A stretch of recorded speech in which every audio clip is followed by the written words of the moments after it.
திருச்சிற்றம்பலம். சிவசிதம்பரம். தென்னாடுடைய சிவனே போற்றி, எந்நாட்டவர்க்கும் இறைவா போற்றி போற்றி. நம்ம நிறைய தமிழ்மறை மாதிரி தேவாரத்தை நிறைய படிச்சிருக்கோம், நிறைய கேள்விப்படுறோம். நிறைய பேர் இதில் நிறைய சொற்பொழிலாம் ஆற்றிருக்கா, நிறைய புஸ்தகங்கள்லாம் எழுதியிருக்கா, நிறைய பேர் பேசிலாம் பண்ணியிருக்கா. அப்போது சுசிலா நிறைய தேவாரங்கள்லாம் பாடுவாள். அவள் குருக்கிட்ட நிறைய கற்றுன்ருக்கா. இவாளெலாம் இது சம்பந்தமாக சைவ சமயத்தில் ஏதாவது இந்த மாதிரி சொற்பொழிவாக கொடுத்தா நல்லாயிருக்கும் அப்படின்னு இவாளெலாம் விரும்பினா. இவா விருப்பத்துக்கும் எங்கள் குருநாதர் அருள்னாலும் சிவபெருமானுடைய அருள்னாலும் இதோ எனக்கு தெரிஞ்சது, நான் படித்து நான் கிரகிச்சுன்ற மாதிரி நான் அறிந்தவாறே சொல்கிறதுக்கு ஒரு சிறு முயற்சி பண்ணலாம் அப்படின்னு இங்கே ஆரம்பிக்கிறேன். இது தேவாரங் இந்த திருமறை எல்லாம் கற்றுக்க ஆரம்பிக்கும்போது நால்வர் துதி அப்படின்னு பாடுவாள். அந்த நால்வர் துதியை இப்போது சுசிலா நமக்காக பாடுவாள். அதுக்கு பின்னாடி நான் மறுபடியும் தொடர்ந்து பேசுகிறேன். ஒரு நிமிஷம்.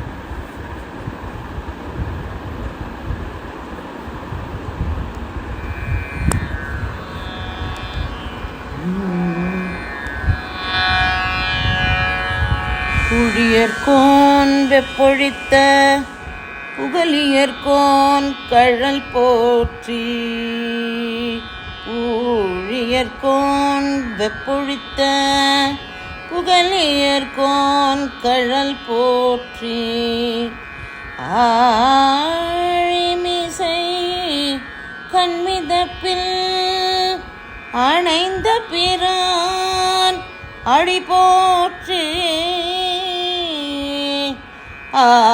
ஆழிமிசை கண்மிதப்பில் அணைந்த பிரான் அடி போற்றி. ஆழி திருநாவலூர் வந்தொண்டர் பாதம் போற்றி. ஊழிமணி திருவாத ஊரர் திருத்தாள் போற்றி.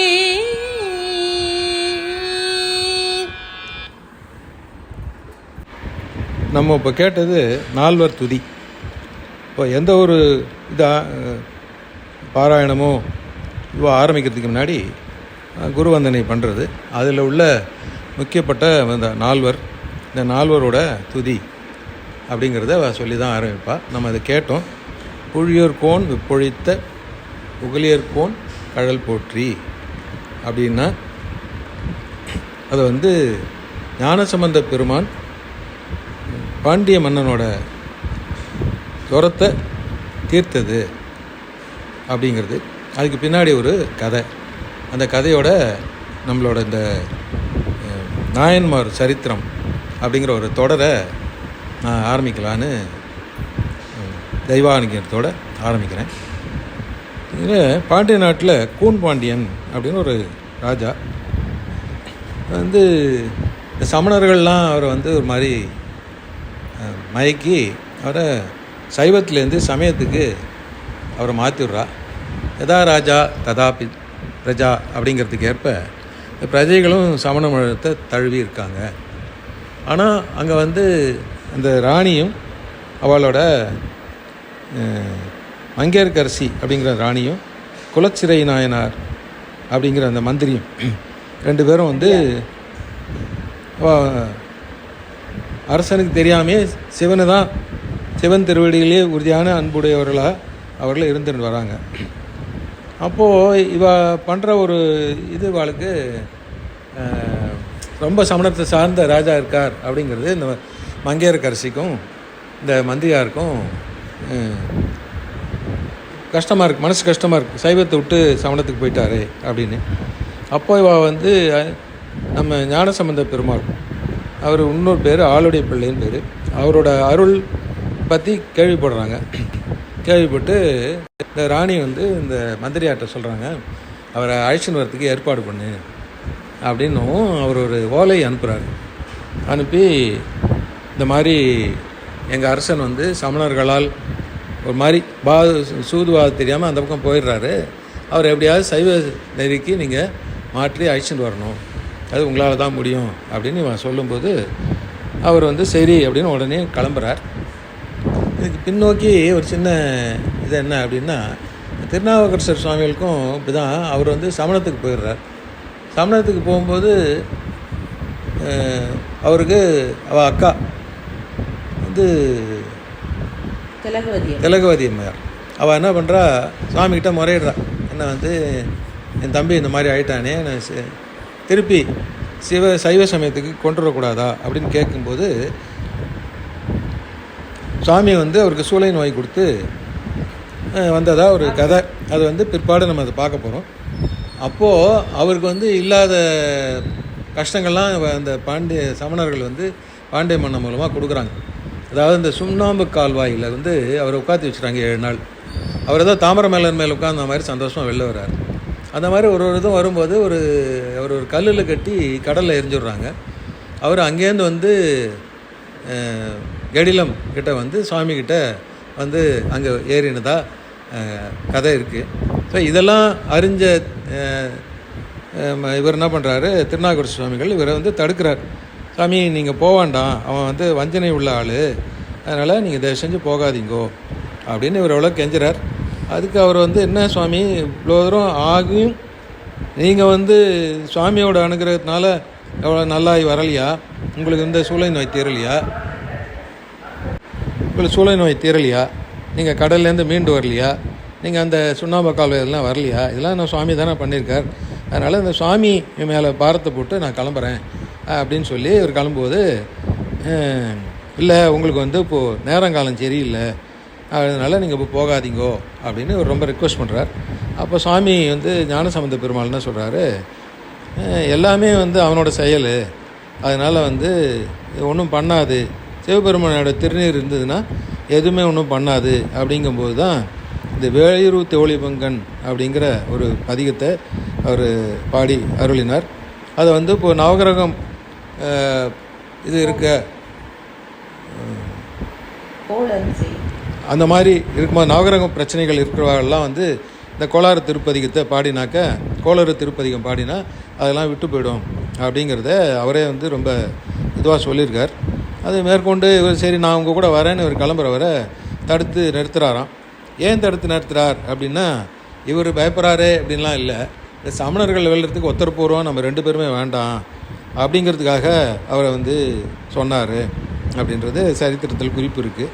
சுவாமி திருப்பி கோயிலுக்குள்ளே போய்ட்டு சுவாமிகிட்ட வேண்டிக்கிறார், வணங்கிட்டு திருநாவுக்கரசு சுவாமிகிட்டையும் விடை பெற்றுட்டு இவர் மதுரை நோய் கிளம்புறார்.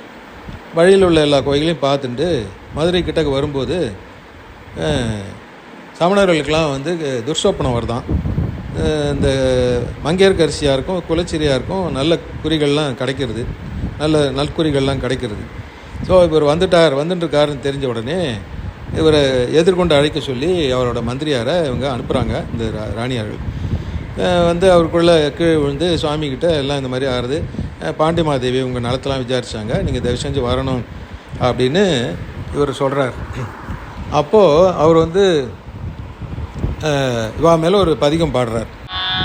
மங்கையர்கரசி வளவர் கொன்பாவை, மங்கையர்கரசி வளவர் கொன்பாவை, பரிவளை கைமடமானி, பங்கைய செல்வி பாண்டிமதேவி, பணி செய்த நாடொரும் பரவ, பொங்கழலுருவன் பூதநாயகனாள் வேதமும் பொருள்களும் அருளி, அங்கைய கண்ணி தன்னோடு அமர்ந்த ஆலாயாவது இதுவே,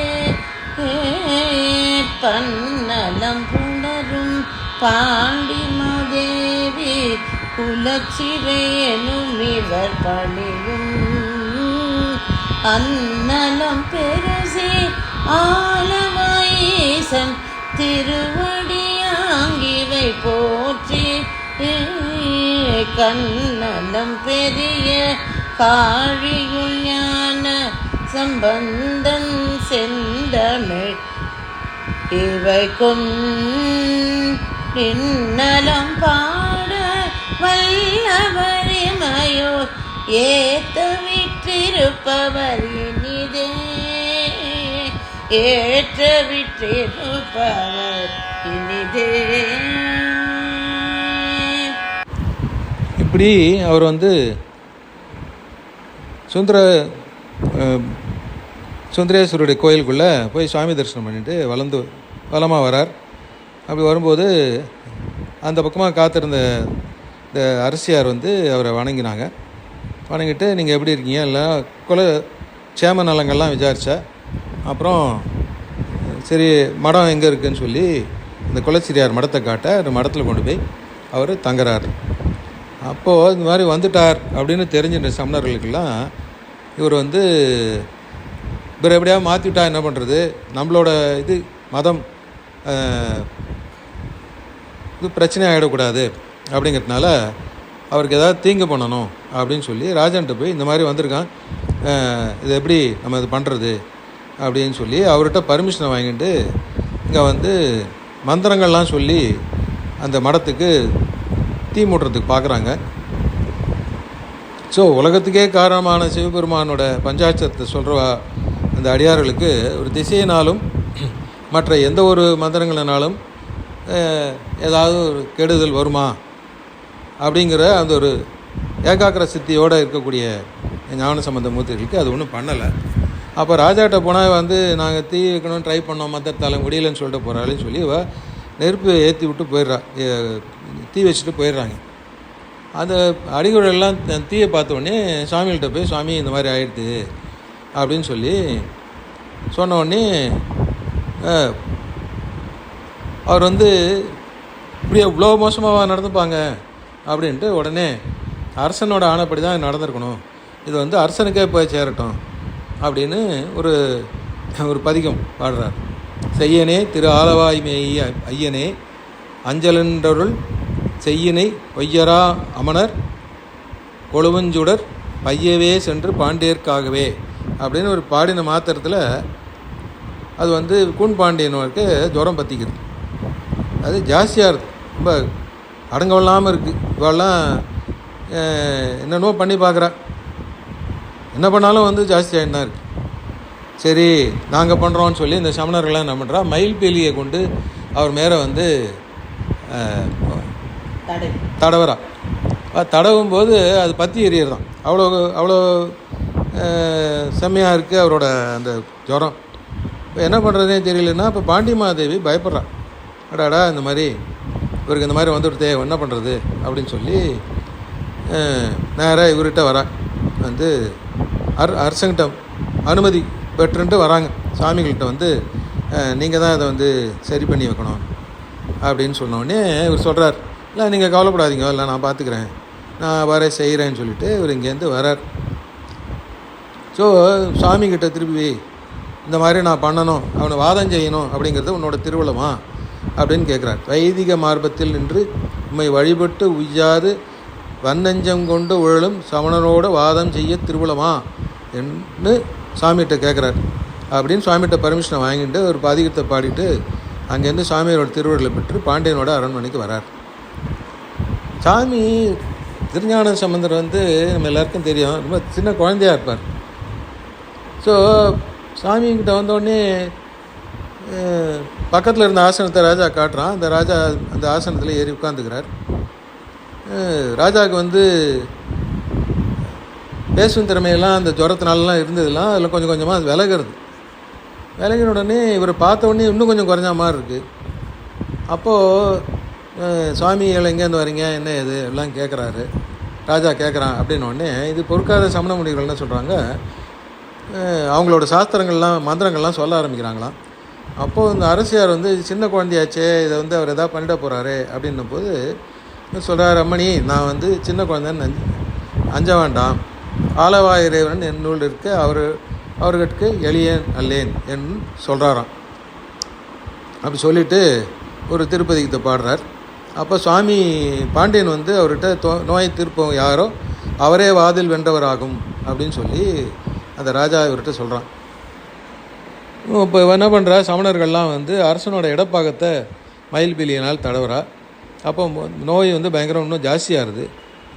அப்போது இவர் வந்து வலது பக்கத்தில் சுவாமி வந்து சுந்தரேஸ்வரை நினச்சி மந்திரமாவது நீர் அப்படிங்கிற பதிகத்தை பாடுறார்.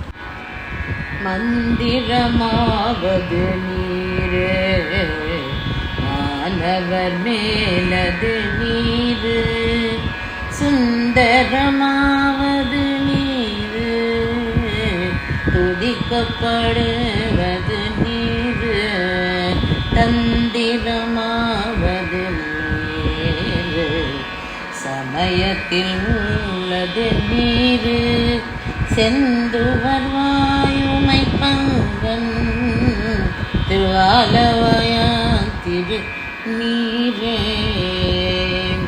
முக்தி தருவது நீரு முனிவரணிவது நீரு சத்தியமாவது நீரு தக்கோர் புகழ்வது நீரு பக்தி தருவது நீரு பறவையிலியது நீரு சித்தி தருவது நீரு திருவாலவயான் திருநீரே ஆற்றலடல் விடையேறும் அளவயான் திருநீற்றை போற்றி புகழி நிலவும் பூசுரஞான சம்பந்தன் தேற்றி தன்னுடலூற்ற தீப்பிணியாய்ந்த தீர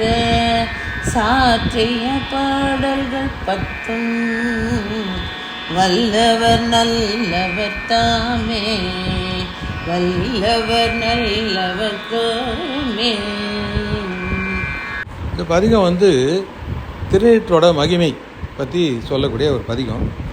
ஸோ இந்த பதிகத்தை வந்து அவர் பாடி அவருக்கு மன்னனுக்கு வந்து வலப்புறத்தில் அந்த திருநீற்றை கொண்டு இந்த மாதிரி இந்த பதிகத்தை பாடிண்டே தடவும் அந்த பக்கத்தில் இருந்து நல்லா குளிர்ந்து போச்சான், ஜுரம்லாம் விட்டு போச்சு. அப்போ மன்னவர் வந்து ராஜா வந்து கேட்குறான், எனக்கு இந்த பக்கமும் அந்த நோயை வந்து தீர்த்து கொடுக்கணும். அப்படிங்கும்போது இவர் அவர் இடது பக்கத்துலேயும் அது தடவும் அவருக்கு வந்து நோய் ஃபுல்லாக தீர்ந்து போகுது.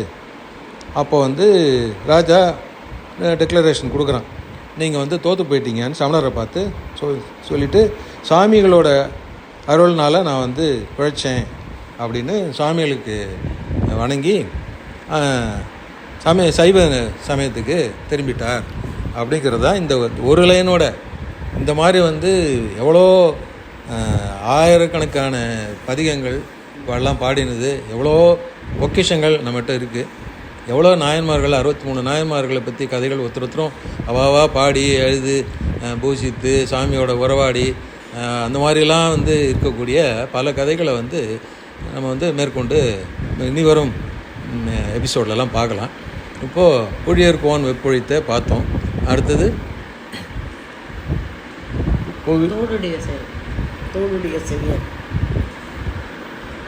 அடுத்ததாக ஆழிமிசை கண்மிதப்பில் அணைந்த பிரான் அடி போற்றி அப்படிங்கிற அந்த ஒரு லைனுக்கு பின்னாடி உள்ள கதையை வந்து நம்ம மேற்கொண்டு அடுத்த எபிசோடில் நம்ம விரிவாக பார்க்கலாம்.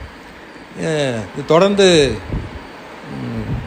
நான் வந்து இந்த மாதிரி இது பண்ணுறதுக்கு தெய்வ அனுகிரகமும் குரு அனுகிரகமும் கூட துணை இருக்கணும் அப்படிங்கிறத பிரார்த்திச்சுட்டு இன்னி எபிசோடை நிறைவு செய்கிறேன். நன்றி, வணக்கம். தென்னாடுடைய சிவனே போற்றி, எந்நாட்டவர்க்கும் இறைவா போற்றி போற்றி. திருச்சிற்றம்பலம். சிவசிதம்பரம்.